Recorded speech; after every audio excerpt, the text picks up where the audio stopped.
Staying with us, now to our first story.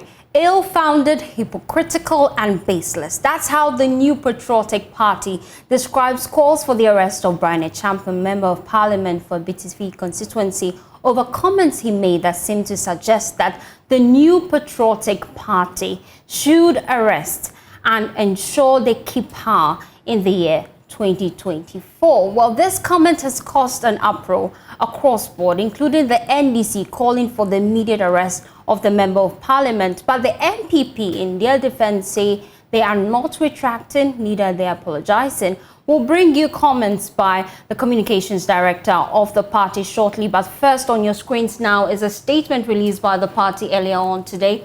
It reads, the New Patriotic Party has cited a flippant statement signed by the General Secretary of the opposition New National Democratic Congress on comments made by Brian Champion, Member of Parliament for the BTV constituency and Minister for Food and Agriculture, while addressing some party supporters in the Eastern region, which the NDC describes as treasonable. While the NPP finds the NDC statement not only ill-founded, hypocritical, illogical and baseless, but also one that lacks contextual substance for the consumption of the discerning Ghanaians who are not oblivious to the modus operandi of the main opposition party in deliberately putting diabolical and mischievous slant to the otherwise innocuous comments made, such as comments made by the Member of Parliament in furtherance of their selfish political interests. The next paragraph reads, since the NDC pretends not to appreciate the illogical logical statement decoded by Brian's message, we would once again educate them, just as we've done on many occasions. Now, for the avoidance of doubt, Honorable Brian Champion was responding to the NDC's perpetual flag bearer, John Dramani Mahama, who had on many occasions described the 2024 general elections as one of a do or die for the NDC. Now, it is, in fact, no secret that the NDC has always resorted to violence and intimidation against their opponents during the conduct of general elections. And this was summed up by their 2024 pre-consumptive presidential candidate, John Dramani Mahama. He has stated emphatically that the NDC has revolutionary root and that when it comes to unleashing violence, nobody can beat us in terms of the NDC in unleashing violence. Well, the next paragraph goes on to talk about other members of the NDC making comments as such, and he moves on to say that it was in this response that to the myriad of reckless and treasonable comments from the NDC that Honorable Brian Champion gave encouragement to supporters of the NPP. So that's it. They're basically defending the statement by Brian Champion. Well, we'll bring you more on this shortly, but let's listen to the Deputy General Secretary of the NDC, Mustafa Bande. Today he spoke to my colleague Blessed Sugar on The Pulse. Now, he insists that if the IGP of Police does not call for the arrest of Brian Champion, the party will take up the issue. It is only a warped logic to compare a comment such as boot for boot to an individual who is saying that we will show the people that we have the men. We will not stand on any platform to hand over power to the NDC. This is treasonable. This is an attempt to incite his supporters against the NDC violently. In effect, what he's trying to do to this country is to plunge the nation into civil unrest. And this is not coming from an ordinary person. This is coming from a minister of state, a person who have once been at the national security as a deputy minister, saying this kind of thing. We are not scared. We only thought that we are engaging to undertake a very intellectual democratic exercise of election.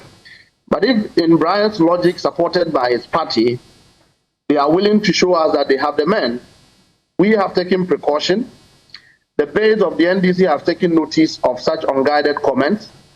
We are waiting for the IGP to act. If he fails to act, we will. We are not cowards. We are not scared of the system. Nanado, we've had presidents before him.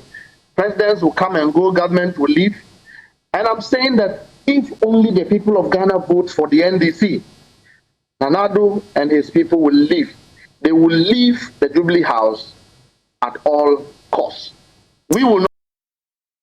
We can now hear from the communications director of the NPP, Richard Ahiamba, who insists the NDC set the precedence for such comments to fly around unabated. Listen.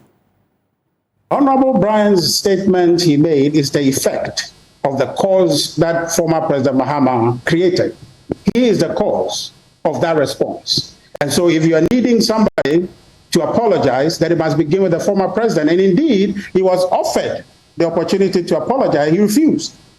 So if you are given opportunity for something you have said which is threatening on the future peace of our country, and you refuse to accept it, and other people are responding to what you have said, which is threatening our collective future, then you are the one to be advised. He must go first to apologize, to invalidate what Honorable Brian said. His comment on Saturday was a direct response to the threatening position of the NDC. If you look at our history as a country, those who have been violent and threatening violent all the time since the beginning of 1992 has been the NDC. The issue here is a cause and effect. The cause of the issue that we are discussing now is the former president, the NDC, who started talking about we are going to do or die, boot for boot, and all of that. Whatever those means, we know them to be violent. And we're saying that we are not going to sit and take your violence. We also have the men to counter your violence. So if anybody wants to stop violence, it begins with the NDC. Tell the NDC to stop talking violent, and you will not have violence in this country. Shift our attention to health-related matters. We take you to the Borno East region, where health authorities there are bemoaning the increasing rate of maternal deaths across the region. Now, according to statistics, they say that last year, which is the year 2022, they recorded 88 deaths per 100,000 births, which is actually an increase compared to the year 2021, where they recorded 76 deaths per 100,000 births. Here's my colleague, Anna Sabit, with more. Maternal mortality rate in Ghana has seen a steady decline over the past few decades due to several factors and robust systems put in place by health authorities to ensure safe pregnancy and delivery. However, the Borno East region saw its maternal mortality rate slightly increasing from 76 per 100,000 births in the year 2021 to 88 per 100,000 births in the year 2022. This was disclosed by the Deputy Director in charge of Public Health at the Borno East Regional Health Directorate, Dr. Paulina Clara Apia. In the past year, 2022, maternal mortality ratio was 88 per 100,000 live birth, which was slightly higher than the previous one, that's 2021, which we had 76 per 1,000 live birth. And so we have looked into our data to see what attributed to the slight increase. She noted that about 30% of these deaths were caused by a client's delay in reaching health facilities for medical care. So basically, there are three main reasons for the slight increase. One was patient factors, delay of the clients from coming to the hospital early enough. That accounted for about 30% of the deaths. And then the other were logistics issues and then also health worker related. They accounted for our maternal mortality. The other thing too is, there's a lot of, when it comes to pregnancy, a lot of spirituality, and then pregnant women listen to their pastors and their imams more. They also listen to the older women in the house. So sometimes you can teach all you want at the hospital, but they influence them a lot in the house. Some also take some concoctions because they want to deliver early. When they come to the hospital, they don't want to stay for that long.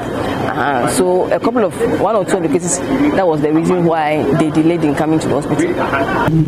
As a means of helping improve the situation, the region has instituted a task force to identify key causes and deduce solutions to the challenge.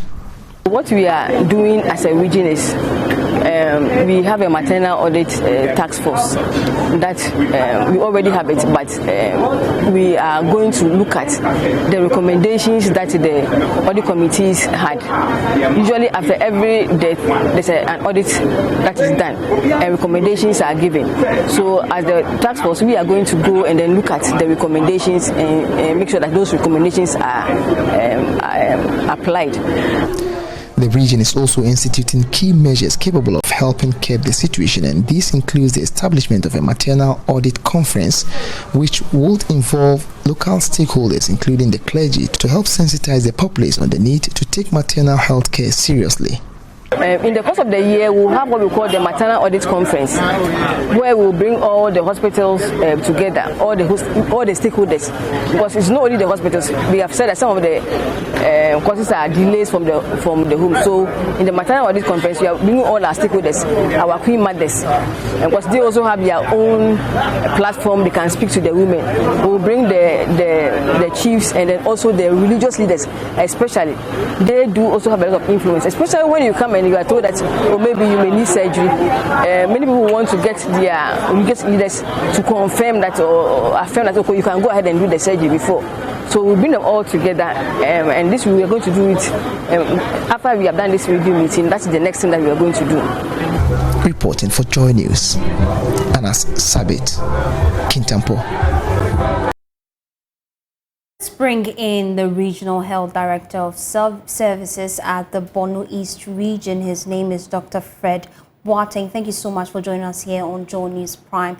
Worrying statistics we're receiving. What are your initial thoughts about it, and how are you going to solve it moving forward? Okay, so as was alluded by Deputy Director of Public Health, Dr. Clara Afia, the causes. The first one normally is the delay in taking decisions at the community level. And basically what happens is that when there is a need for a mother who is due to come to the facility, the processes that lady will go through before she will come to the hospital actually compound it. And traditionally, you see, some women will have to wait for their husbands.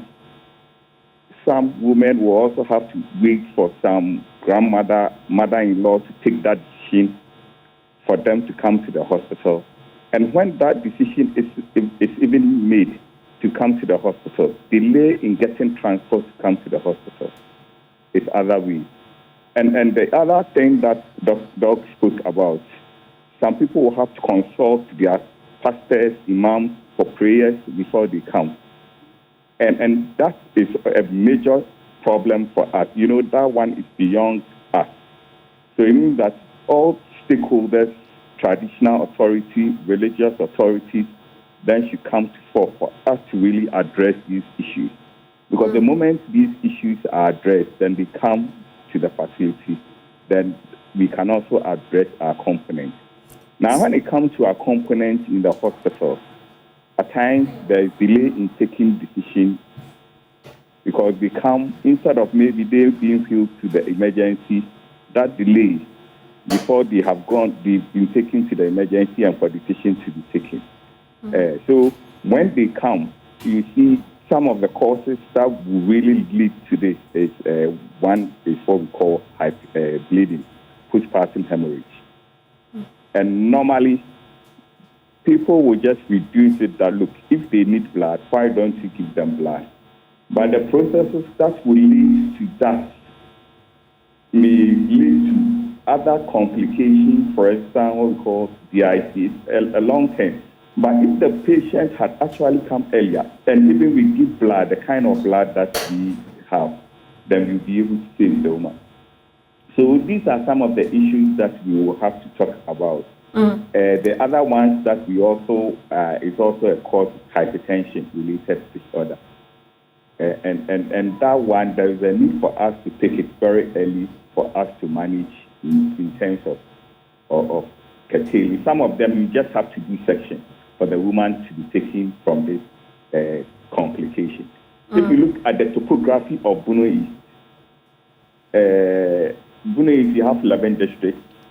If you look places as Sene East, Pro East, some people are living on the island communities. they will have to take a boat to cross before they come to some of the facilities. And some of the facilities, we don't even have doctors, what we call comprehensive emergency services. So they have to then will have to be referred to other places. So these are some of the causes that we are dealing with. We have put in a lot of measures, as Doug spoke about. Okay. One of them is... Before you come to the measures, you made mention of 3 key delays. First, when the pregnant woman is being transported to the healthcare facility where she's supposed to receive care. The second one is of concern to me because these are delays that occur at the health facility. How are you addressing that? So right now what we are doing is triaging system.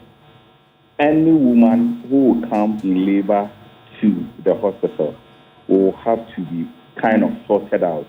You look at the emergency stage, the risk level for that woman. Hitherto, that was not a main component of what we practice. You know, normally when people are looking at emergency, straight away they will look at people involved in an accident, therefore they are rushed to the hospital and then they are triaged or sorted to know, look, this is very high risk. We have started this even with pregnant women, so that the moment you come, then you will have to be triaged for us to really know the level of what risk that you bear. Once we are able to do that, then we'll be able to manage you. And then the other thing that we have also done is that, look, now we have all doctors around 24-hour clock service. So that before then, you will have to call a doctor, maybe an ambulance will have to go and pick a doctor and bring the doctor. No, we have stopped that. What is going to happen is that the doctor is on the facility. And then due to some of the audit issues that we had, now we have what we call recovery wards, especially after you have gone through a cesarean section. We are not just going to transport you from the emergency to the recovery ward. No, there is an emergency bay for you where nurses are there to be able to monitor you necessarily as by the protocol. So these are things that we have done. And then now we are also campaigning actively to make sure that we have adequate blood available.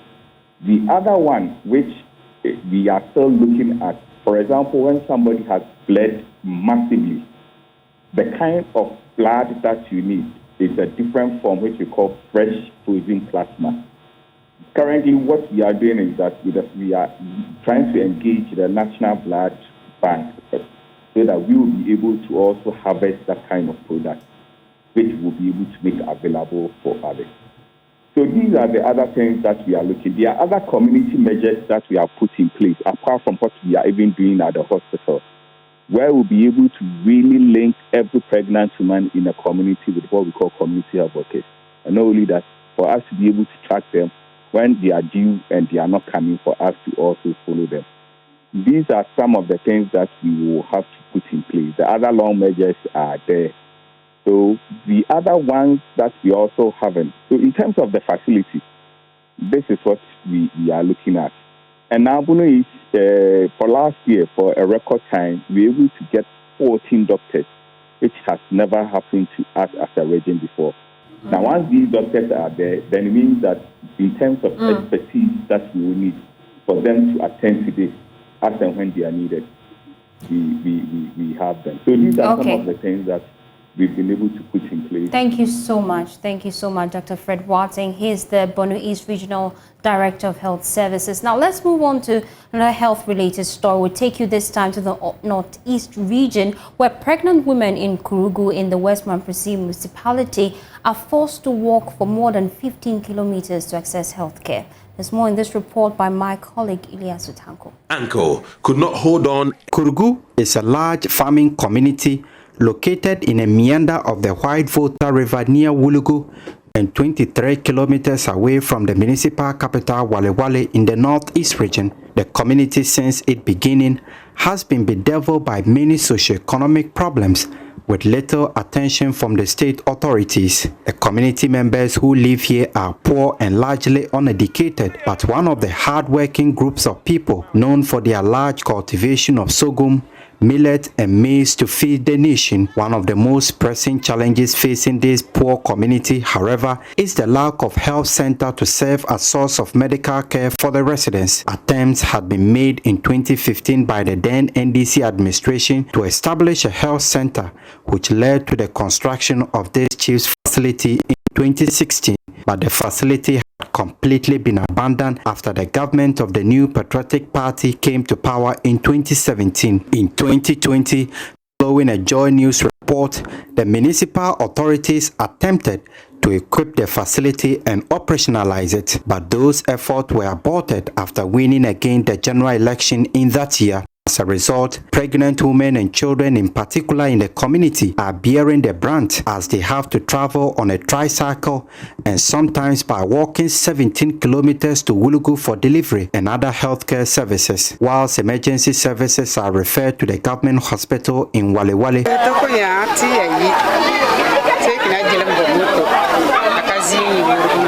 Because the health post here isn't functioning, you have to go around to beg for a motorbike anytime you are going for antenatal care. Most often, we walk to Wulugu when we don't get a motorbike. On your way, sometimes you get help by motorists.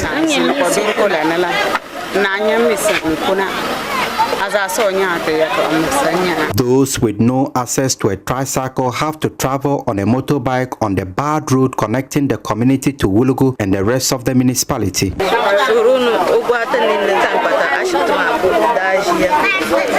We are appealing to the government to equip the facility in this community to end or reduce our plight on the road. Pregnant women in labor are carried on motorbikes even at night to Wulugu to be taken care of. Well, after more than 20 years of feasting with the homeless, the Joy FM's Easter Soup Kitchen decided to make a stop at the Weija Leprosarium. Management and top personalities including Edem Nante and Mama Viowusa Bwaji stationed and dined with these residents the whole day. It was exciting. Here's my colleague Papani Ashali with more. This is the Weija Leprosarium, and this year Joy FM Easter Soup Kitchen is here.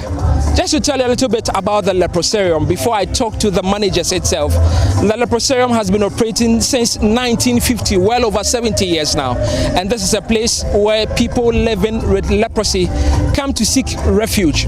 It is one of many shelters across the country, but this is its headquarters and arguably the largest of its installment.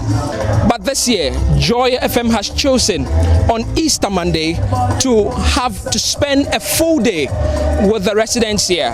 And this is part of its Easter Soup Kitchen project that has been running since the year 2000. They are here to spend the day, to dine and bond with the residents here.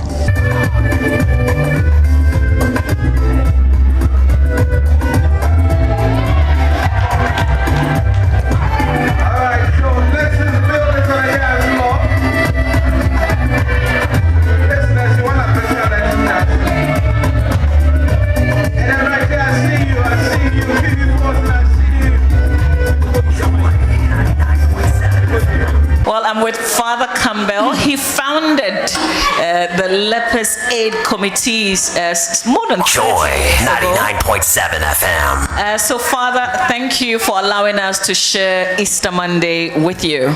We are so happy that you've come here to share such joy and happiness with all our dear residents here. The way they've been stigmatized over the years is awful. For this little girl, we sent a team up to Wa to distribute food. And in their distribution of food, they found this little girl. She was abandoned. The family have abandoned her. The mother ran away. The grandfather said she's not human because she's leprosy, and he wanted to do rituals. So they just abandoned her. We took her here. And we've had to bring her to so many doctors since she came here.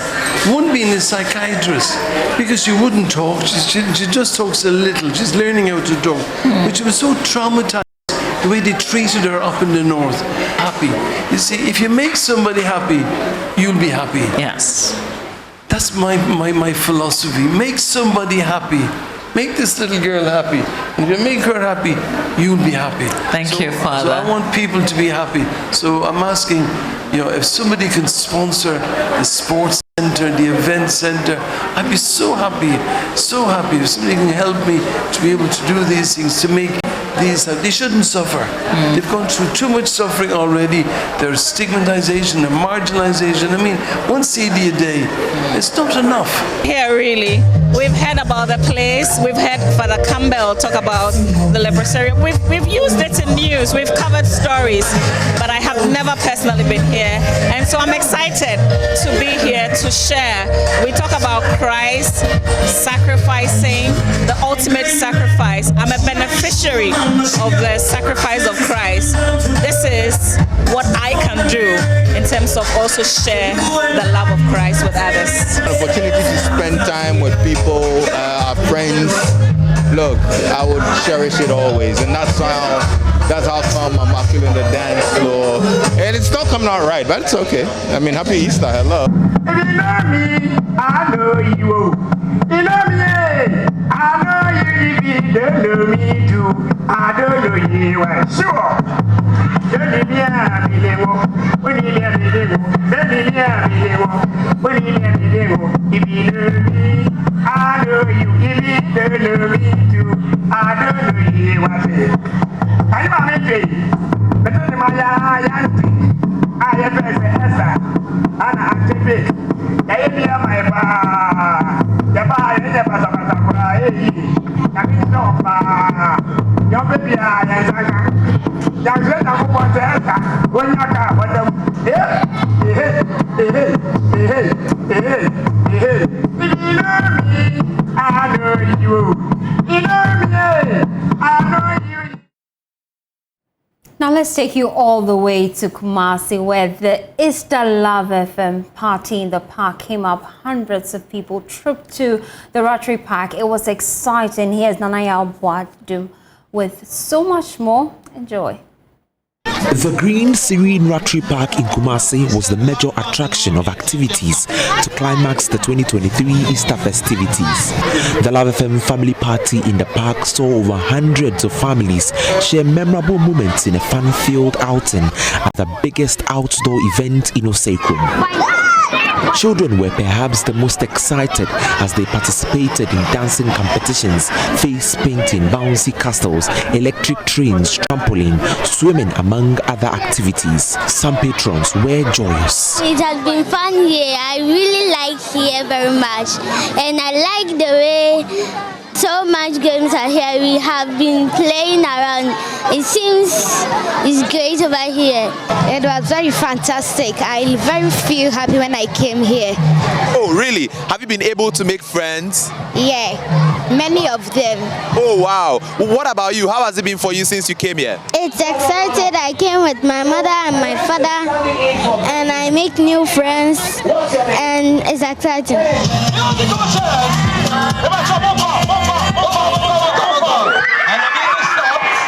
We are 4 in number, myself, my wife, and 2 boys. The activities that we've engaged, the kids have engaged themselves through, is so exciting, and it will remain indelible in their minds.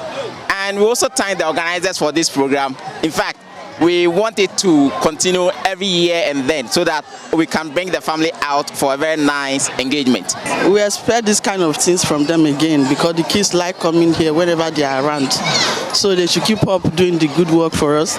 They should keep on bringing more fun for the kids for us. We are happy seeing them all the time. The beautiful atmosphere, coupled with finely trimmed grasses and trees at the Rotary Park, was enough motivation for families to come together to eat, drink, and chat heartily. The old folks were attracted to live band performances for their listening pleasure and relation.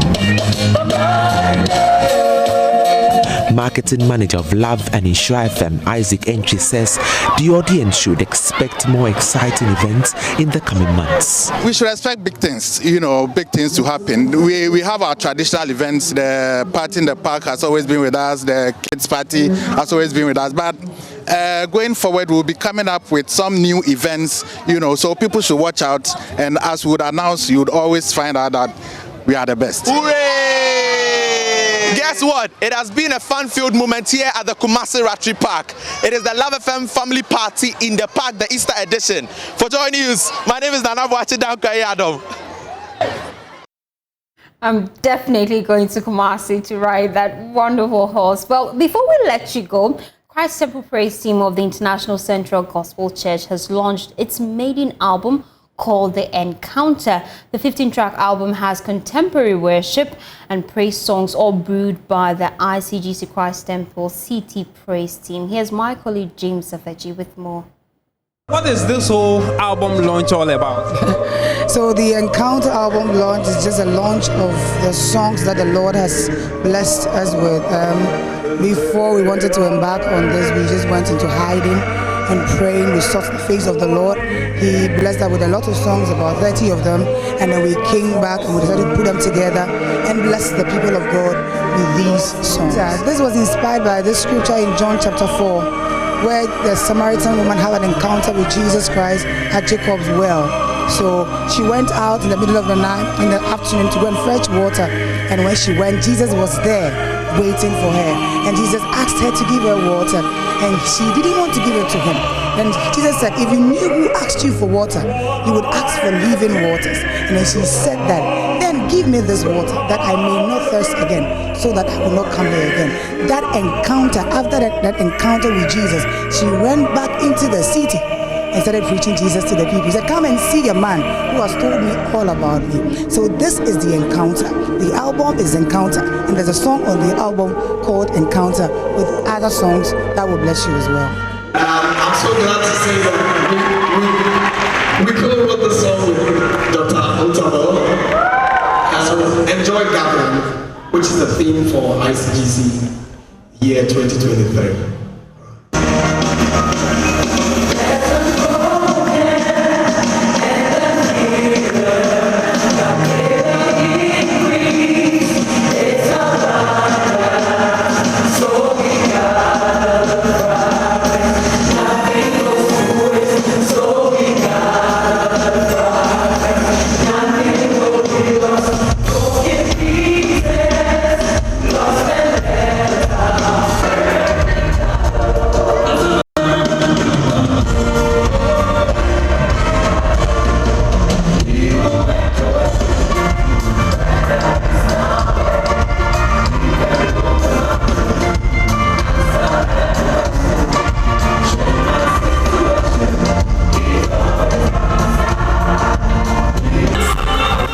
Album, 15 tracks in one album.